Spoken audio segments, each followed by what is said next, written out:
16장.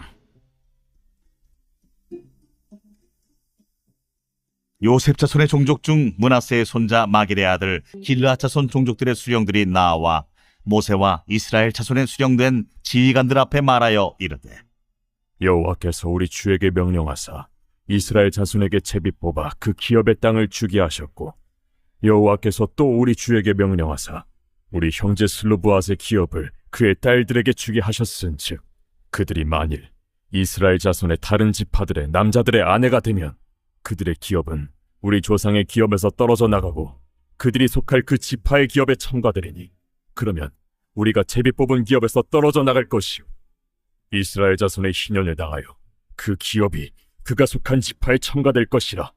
그런즉 그들의 기업은 우리 조상 지파의 기업에서 아주 삭감되리이다. 모세가 여호와의 말씀으로 이스라엘 자손에게 명령하여 이르되, 요셉 자손 지파의 말이 옳도다. 슬로브앗의 딸들에게 대한 여호와의 명령이 이러하니라. 이르시되 슬로브앗의 딸들은 마음대로 시집가려니와 오직 그 조상 지파의 종족에게로만 시집갈지니, 그리하면 이스라엘 자손의 기업이 이 지파에서 저 지파로 옮기지 않고 이스라엘 자손이 다 각기 조상 지파의 기업을 지킬 것이니라 하셨나니, 이스라엘 자손의 지파 중 그 기업을 이은 딸들은 모두 자기 조상 지파에 종족되는 사람의 아내가 될 것이라.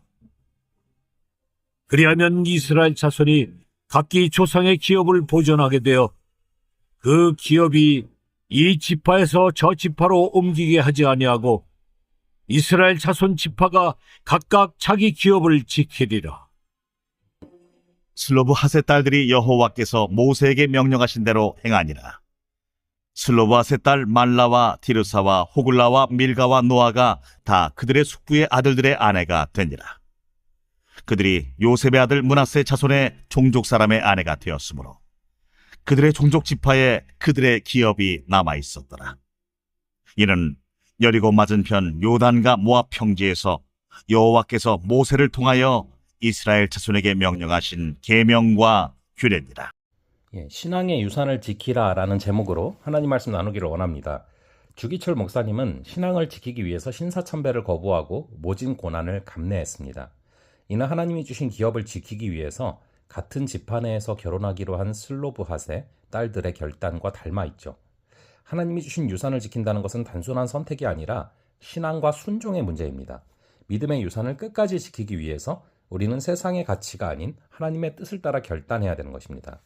이 므낫세 지파 사람들은 슬로브핫의 딸들이 기업을 상속받았지만 그들이 다른 지파로 시집을 가면 땅이 타 지파에 귀속될 것을 우려했습니다.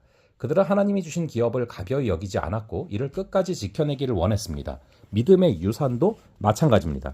성도는 하나님이 주신 구원과 신앙의 가치를 소중히 여기며 끝까지 지키려는 태도를 가져야 됩니다. 그럴 때 우리는 악한 유혹을 분별하고 믿음을 더욱 굳건히 지킬 수 있는 것이죠. 모세는 므낫세 지파의 문제 제기에 즉시 동의하면서 그들의 말이 옳다고 인정합니다.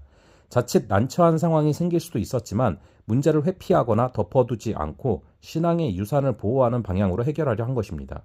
믿음을 지키기 위해서는 신앙을 위협하는 요소를 분별을 하고 그리고 적극적으로 대처를 할 수 있어야 됩니다. 때로는 해결 과정이 힘들고 어렵더라도 믿음을 지키기 위한 수고를 감당해야 되는 것이죠.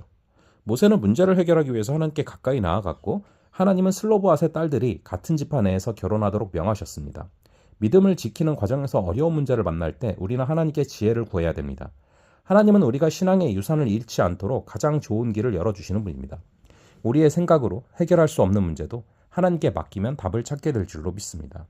이 슬로브핫의 딸들은 하나님의 명령에 순종해서 같은 지파 내에서 결혼한 것이 10절이죠. 이는 그들에게 선택의 폭을 제한하는 일이었지만 하나님의 기업을 지키기 위해서 기꺼이 따랐습니다. 신앙을 지키는 길에도 희생이 따릅니다. 성도는 믿음과 신앙의 유산을 지키기 위해서 이따금 세상의 기준과 타협하지 않는 그런 결정을 해야 됩니다. 눈앞의 이익보다 하나님의 뜻을 따르는 것이 더 큰 가치인 것이죠. 13절에서 모세는 약속의 땅을 앞두고서 모압 평지에서 하나님의 계명과 그리고 규례를 이스라엘 백성에게 전수합니다. 이들은 단순히 새로운 땅에 들어가는 게 아니라 하나님의 백성으로 살아갈 준비를 해야 됐습니다. 하나님이 주신 기업을 지키고 제사장 나라로 사명을 감당하기 위해서는 하나님의 말씀으로 무장을 해야 됐던 것이죠. 오늘날 성도도 세상의 가치관과 타협하지 않기 위해서 말씀을 깊이 새겨야 됩니다. 신앙의 유산을 지키고자 하는 힘은 오직 하나님의 말씀에서 나옵니다. 말씀이 우리 안에 깊이 뿌리를 내릴 때 우리는 끝까지 믿음을 지키게 될 줄로 믿습니다. 믿음을 지킨다라는 것은 단순한 선택이 아니라 하나님의 뜻에 대한 순종이고 때로는 희생을 감내하는 일입니다.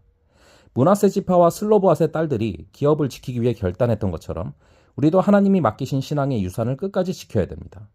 세상의 가치와 타협하지 않고 믿음을 지키려 할 때 하나님은 길을 열어주시고 지혜를 주십니다. 오늘도 하나님이 주신 믿음의 유산을 지키기 위해 말씀을 붙들고 신실하게 살아가기를 결단하는 저와 여러분 되기를 간절히 바랍니다. 잠시 기도하겠습니다. 아버지 하나님, 오늘 말씀을 통하여서 신앙의 유산을 지키게 하시는 하나님의 깊으신 뜻을 깨닫게 하시니 감사합니다. 아버지 하나님, 우리가 하나님이 주신 구원과 신앙의 가치를 소중히 여기며 끝까지 지킬 수 있는 힘을 허락하여 주시옵소서. 그럴 때 악한 유혹을 분별하고 우리의 믿음은 더욱 굳건해지게 될 줄로 믿습니다. 아버지 하나님, 오늘 우리의 삶이 우리의 신앙과 유산을 지키고자 하는 그 능력을 허락하여 주시고 오늘날 우리가 세상의 가치관과 타협하지 않기 위해서 말씀을 깊이 있게 새기는 역사를 허락하여 주시옵소서. 오늘 하루도 우리를 붙잡아 주시고 인도하여 주실 줄을 믿사오며 이 모든 말씀 우리 주 예수 그리스도의 이름으로 기도합니다. 아멘. 그럼 또 다음번에 뵙도록 하겠습니다.